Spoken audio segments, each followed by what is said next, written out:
Olá, aqui é Ricardo e hoje vamos para o nosso podcast número 3, falando sobre a história da computação na Ásia. Sempre lembrando que é um assunto muito extenso, né? Quando se fala na Ásia principalmente, e sempre vai faltar alguma coisa, claro, tá? Eu espero que nos demais podcasts os assuntos vão sendo inseridos aí dentro dos próximos podcasts, tá bom? E no final desse podcast vão ter as referências de onde foram tiradas as informações, tá? E vamos lá então. Começando pelo Japão, número 1, Japão. O pioneiro e o nascimento do MSX. Pioneiro em dispositivos pequenos, né? E o nascimento do MSX. Nossa história começa no Japão, um país que após a Segunda Guerra Mundial se reinventou como potência tecnológica. Nos anos 1950, enquanto o mundo ainda explorava os primórdios da computação, o Japão já dava seus primeiros passos. Em 1954, a Fujitsu lançou o Facom 100, um computador a vácuo usado para cálculos científicos. Era o início de uma nova era. Mas o Japão não se contentou em seguir os passos do Ocidente, ele queria liderar. Nos anos 1960 e 1970, empresas como NEC, Toshiba e Hitachi começaram a produzir computadores mainframe e a investir em semicondutores. O Japão se tornou mestre na miniaturização, uma habilidade que revolucionou a eletrônica. Um exemplo icônico disso é o Walkman da Sony, lançado em 1979. Embora não fosse um computador, ele mostrou ao mundo que o Japão podia tornar a tecnologia portátil, acessível e desejável, conceitos que ecoariam na computação. E é nesse contexto que surge o MSX, um dos capítulos mais fascinantes da computação japonesa. Lançado em 1983, o MSX não era apenas um computador, mas uma plataforma padronizada idealizada por Kazuhiro Nishi da ASCII II Corporation, com apoio da Microsoft.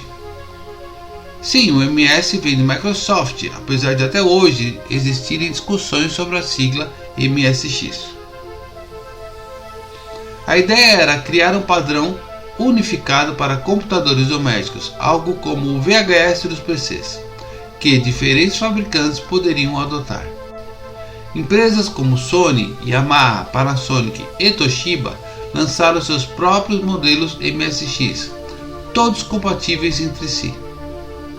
O MSX era acessível com gráficos e som impressionantes para a época, graças ao chip de vídeo Texas Instruments e ao chip de som Yamaha. Ele foi um sucesso não só no Japão, mas em países como Coreia do Sul, Brasil e até na Europa. No Japão, o MSX se tornou uma porta de entrada para a programação e os jogos, com títulos como Metal Gear de Hideo Kojima. Ele também era versátil. Você podia programar em BASIC, jogar ou até usar softwares de produtividade. Estima-se que mais de 5 milhões de unidades foram vendidas globalmente, com o Japão como epicentro. O impacto do MSX foi além do hardware. Ele criou uma comunidade de desenvolvedores e entusiastas, muitos dos quais se tornaram pilares da indústria de jogos e software. Embora o MSX tenha perdido espaço para os PCs IBM e consoles como o Nintendo Famicom, ele permanece um ícone, especialmente para quem viveu os anos 80 no Japão. Número 2, China. Computação sob pressão e superação. Enquanto o Japão brilhava com o MSX e a eletrônica de consumo, a China enfrentava um cenário bem diferente. Durante a Guerra Fria, embargos tecnológicos do Ocidente limitavam o acesso a equipamentos avançados. Isso forçou a China a desenvolver sua própria indústria de computação, muitas vezes do zero. Em 1958, o Instituto de Tecnologia da Computação da Academia Chinesa de Ciências criou o computador 103, um marco inicial. Era rudimentar, mas simbolizava a ambição chinesa. Nos anos 1960 e 1970, a China produziu computadores como DJS-21 usados em aplicações militares e científicas.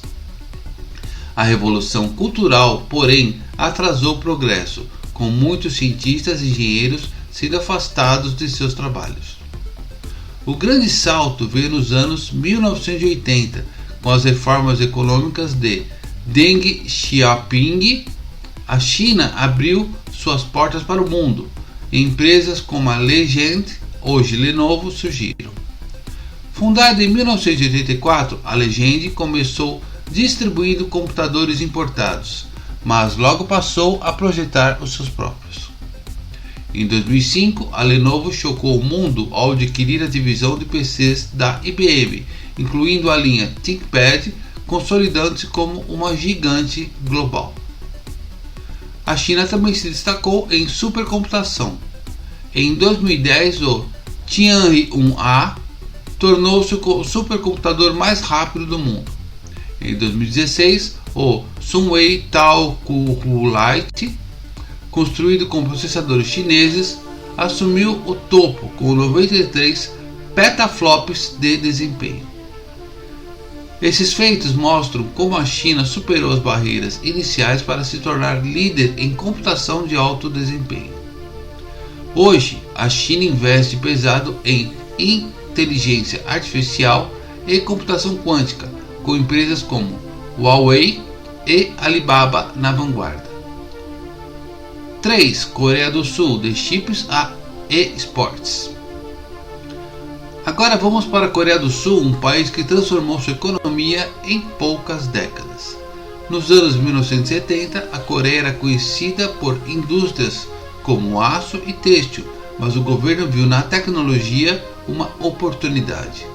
Empresas como Samsung e LG começaram a fabricar componentes eletrônicos, incluindo chips de memória DRAM essenciais para computadores.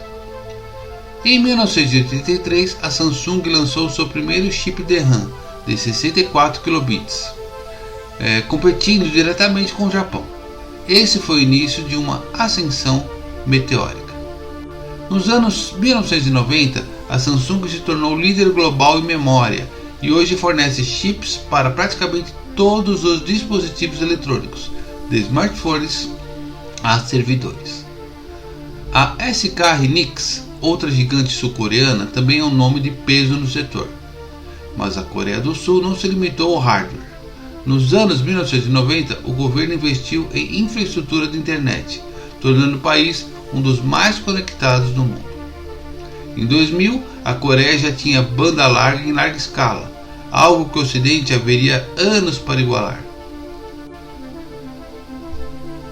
Essa conectividade impulsionou a computação em nuvem e os esportes que nasceram na Coreia com jogos como StarCraft.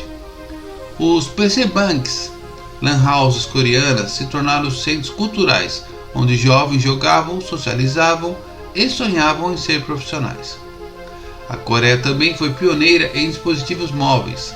A Samsung, com sua linha Galaxy, desafiou a Apple e se tornou líder no mercado de smartphones. Esse sucesso reflete a habilidade coreana de integrar hardware, software e design, algo que começou com os chips DRAM e evoluiu para ecossistemas completos. Número 4. Índia, o gigante do software. Enquanto o Japão e a Coreia dominavam o hardware, a Índia se tornou sinônimo de software. Nos anos 1980, a Índia era vista como um país em desenvolvimento, mas sua aposta em educação técnica mudou essa percepção. Instituições como o Indian Institute of Technology (IIT) formaram milhares de engenheiros, muitos dos quais emigraram para o Vale do Silício. Nos anos 1990, empresas como Tata Consultancy Services (TCS), Infosys e Wipro começaram a oferecer serviços de TI para o mundo. A Índia se tornou o back-office global, desenvolvendo software, gerenciando sistemas e resolvendo o bug do milênio, Y2K. Esse boom criou uma indústria de 200 bilhões de dólares e colocou a Índia no mapa da computação. A Índia também inovou em soluções para sua própria realidade. O AADAR, lançado em 2009, é o maior sistema de identificação biométrica do mundo, com mais de 1,3 bilhão de cadastrados. Ele usa computação em nuvem e bancos de dados para gerenciar identidades em escala nunca vista. Além disso, startups indianas como Zoho e Freshworks competem globalmente em software empresarial. Líderes como Sundar Pichai, do Google, Satya Nadella, Microsoft e Arvind Krishna, da IBM, mostram como o talento indiano molda a computação global. A Índia não apenas fornece código, ela define o futuro da tecnologia. Número 5. Outros jogadores: Taiwan, Singapura e o futuro. Antes de encerrar, vamos dar um destaque para Taiwan e Singapura, dois gigantes em seus próprios termos. Taiwan é o lar da TSMC, a maior fabricante de chips do mundo. Fundada em 1987, a TSMC produz processadores para Apple, Nvidia e AMD, sendo essencial para a computação moderna. Sem os chips de Taiwan, o mundo digital pararia. Singapura, por sua vez, é um hub de inovação. Com políticas de Smart Cities, o país usa computação para gerenciar tráfego, energia e segurança. Empresas como Grab, um super app de mobilidade, mostram como Singapura combina tecnologia e praticidade.